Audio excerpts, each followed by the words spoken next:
Hey, what's up everybody, and welcome back. This is my video, part 2 of using Copart with a broker. My name is Anthony, and I live in the state of New York. I'm in Long Island. And this video is part 2. I have to use a broker in order to buy cars from Copart in my state. I made a video before this one, and it kind of goes into that whole thing. Just to recap on there, because I'm in New York, I need a broker to help me buy cars in Long Island, but I could buy in other states that don't require, you know, a broker, but I would have to travel far, whatever. Just watch the second video if you're interested. I just want to state that I am not a sponsor. Nobody's paying me to do this. Not promoting anything, just here to share my experience in hopes that maybe it helps somebody like you, just thinking about it. If you're obviously watching this because you're interested in buying cars through Copart, and maybe you need a broker. Just here to share my experience with you, and I really hope it helps you out in your auction. Okay, with that said, I bought a car. Woohoo! Okay, I picked up a car. I bought a 2003 Chevy Impala, had 63,000 miles, and I got it on a Friday. Like my other video says, just a recap is I'm a basic member. I'm only allowed to view 3 cars. I was off on vacation this past week, so every day I looked at 3 cars. And I tracked it down to really one that I wanted. Because this car had 63 miles, because of the condition it was, and because what it needed. I'm a mechanic, so what happened with this car was the vibration damper and the crankshaft pulley separated, and it's a serpentine belt. You know, if you're familiar with cars, it's not going to charge the alternator, it's not going to have power steering, not going to have a water pump, blah blah blah. Anyways, it's a very, very easy fix, but I really think that nobody bid on it because here in the Long Island yard, I see in other videos people, you know how they wrap the steering wheel, they have the zip ties for the keys and stuff. In Long Island, we use steel cables. I mean metal cables, no zip ties, no plastic crap. We're in New York, the ghetto.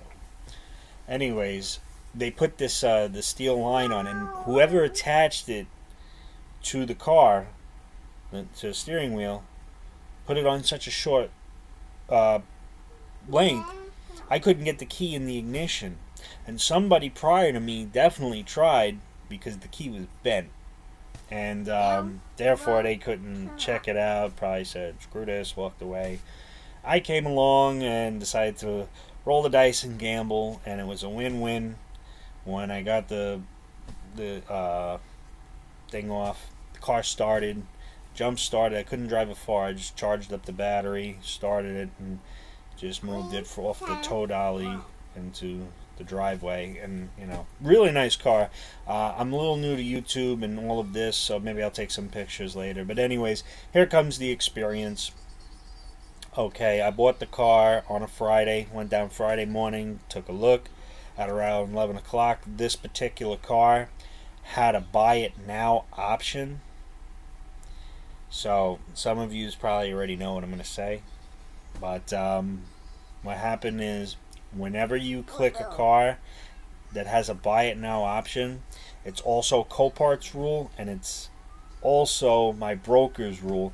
You have to pay for the car within 2 days. When you click that buy it now option, that's day 1. Okay? Now, when you're out of not using a broker, it's not that bad. I mean, you just go down to Copart, give them cash, you swipe your debit card, credit card, whatever payments they accept. Pretty simple. When you use a broker, now I'm going to get a new broker because my broker, so many red flags went up, and I'm still not done. There'll be a part 3, and that's going to be the paperwork. and I'm sure it's going to be fun, like this experience. Fun. Um, I clicked the buy it now option at around 11 o'clock in the morning. My broker didn't get back to me. Actually, let me back this up. Whenever I was to win a car, and that's actually in my first video, now that I think of it. When I buy a car or win an auction, my broker, my particular broker, will send me a confirmation email, and then they'll tell me where to send the payment, how to send the payment. Well, they only accept one type of payment. It's a bank wire. They only accept bank wires, which is ridiculous. You know, that's the only form of payment you can make to these people. You know, you can't even go in person and pay, but I'm not going to Florida to pay for them. That's my daughter in the background. 500 videos, retakes of this. But anyways, at 4:30, they email me. Finally, now I know how to send them the money. So I decided to use Western Union. I'm all new to this bidding on Copart, and I'm new to using a broker. All new to this. I use a broker, it's pretty much I'm buying the car from the broker, not Copart, even though that I'm going down and picking the car up from Copart. When you use a broker, you're pretty much buying it from a broker. You just got to pay them, and when you pay them, my broker will give me an email, another email, and it'll have their buyer number with the lot number. Now, I knew the lot number because I looked at the car. Now, Copart's policy, and you need to have the buyer number and you need to have the lot number in order to pick the car up. Now, see, this company, I mean, I could understand why, but they wouldn't release that information to me until the car was paid for.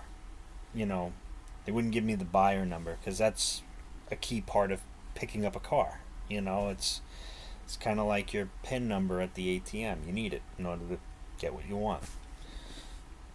Well, anyways, they got back to me 4:30. By the time I made the payment and everything, it was 5 o'clock. It was on a Friday. Copart is not open on Saturday and Sunday, and neither is the broker. Wonderful.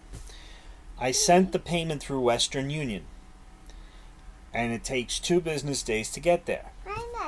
Okay, sounds good. Need 2 days anyways. But because I sent the payment on Friday, according to banks and rules, that's not considered a business day because it's after hours. Okay, you know, whatever. Saturday's not a business day, neither is Sunday. You know, but come Monday, you know, I was off from work. I wanted to pick the car up on Monday, which didn't happen because the money didn't clear. It cleared on Tuesday. Once it cleared, they gave me the buyer number, and I already knew the lot number, but it was in the email. So what's today? Thursday? Yes, today's Thursday. Yesterday, and it's messed up, on Valentine's Day, I picked up the car. I went after work, which is good. I get out at 1 o'clock. I work 5 to 1. And I got out 1 o'clock, drove down there to Copart. There's like 2 people ahead of me. Sat down, gave them the information. Now, the title and all the paperwork goes to the broker. They're going to send me the title, you know, in about 2 to 3 weeks. Okay, I don't know that process yet. That'll be in part 3. Okay. All I did, give them this. They gave me 2 receipts. One I had to sign. One was my copy, and the other one, you know, they told me, here you go. Give this to, you know, they told me drive through. I have to drive through this gate, and then there's like this, what used to be I don't know, a container. They turned it into an office. Like, you ever see like one of those pods or whatever you call them? They turned it into a freaking office. Well, smart, you know. It's an office. So I drove around, gave the guy the paperwork, and then to get the guys in the forklifts. So, you know, I parked. And, you know, I'm not kidding. It took an hour for them to bring me my car. I was there an hour waiting. The paperwork process, 1, 2, 3. No problem. Picking up the car, you know, I mean, here's the thing. And, I mean, whatever. I mean, I just won't talk about that. You know, it just took a while. So if you ever decide to go to Long Island to pick up a car there, from what I understand from the transporter people that were there were other people picking up cars there that day, that time.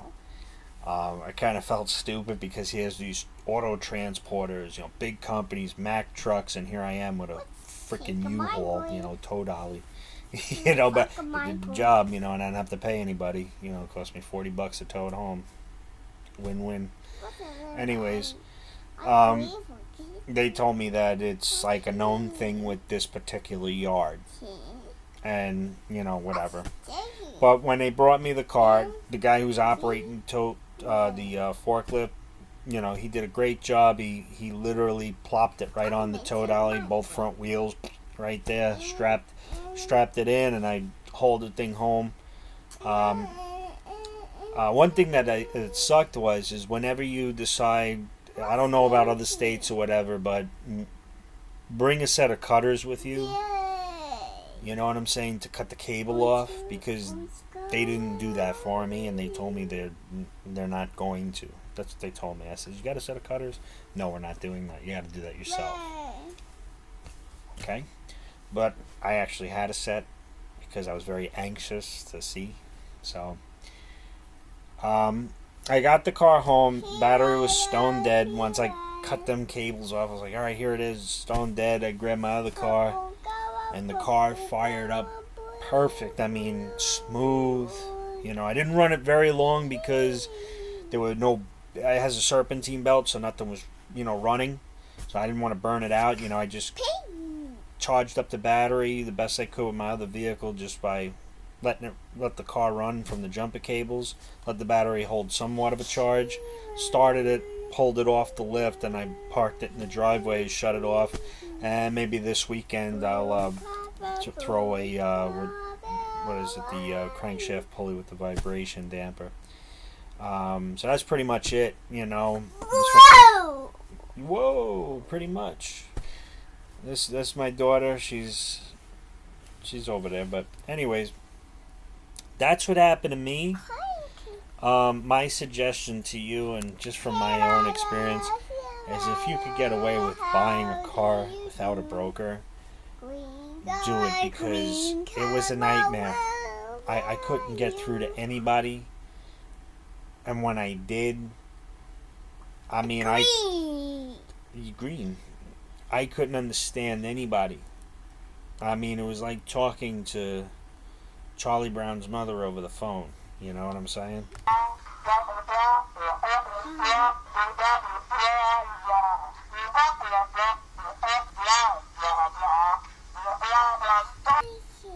Little humor for you. Anyways, you know, I hope that could verify some what happens. As far as the paperwork goes, that'll be in part 3. It got sent over to the broker, so now I just gotta wait 2-3 weeks for it. Other than waiting the hour for the car, I mean, Copart's part, pretty painless. Walked in, towed the car home, you know, smooth. You know, as far as using the broker goes, I mean, maybe I'm just having a bad experience with this broker, you know what I mean? They need more payment options, you know what I'm saying? I think that's ridiculous. You know what I'm saying? I mean, I get it, but in the same token, it's just like, come on, you took my deposit. You know, like I said in my other video, I got $400 of my money through a debit card. What's another, you know, whatever. You know, but anyways, I hope this could help somebody out. Again, my advice, try to buy it without a broker. Probably, and then I looked at the piece of paper what the broker really paid for the car. You know, like But, you know, I'm paying the broker too. I mean, they're not doing it for free. That's why they're in business. So, you know, you could save some money that way too. I think the next vehicle I get, I'm going to go to Pennsylvania. My girlfriend has family out in Scranton, and there's a yard right there. So I just might give it a shot. Say, yeah, sure, I'll go visit your family. Meanwhile, is there a U-Haul around here? Anyways, hope this could help somebody out. You know, the purpose of this video is just to help somebody out, you know. That's all it is. And like always, I'm going to say this at every end of my video. It's all about helping each other out. Help each other out. Do the right thing. And, you know, do the best you can. You know, life's too short. Alright? Help each other out. And I'll catch you in part 3 with the paperwork. And there's my daughter, who's now running away. Say bye-bye, YouTube. YouTube. She's 2.5. Bye-bye, YouTube. What happened to the show? What happened to the show? It's over. We're done. Alright, guys. Help each other out. Be good. Catch you on the next one. Take care.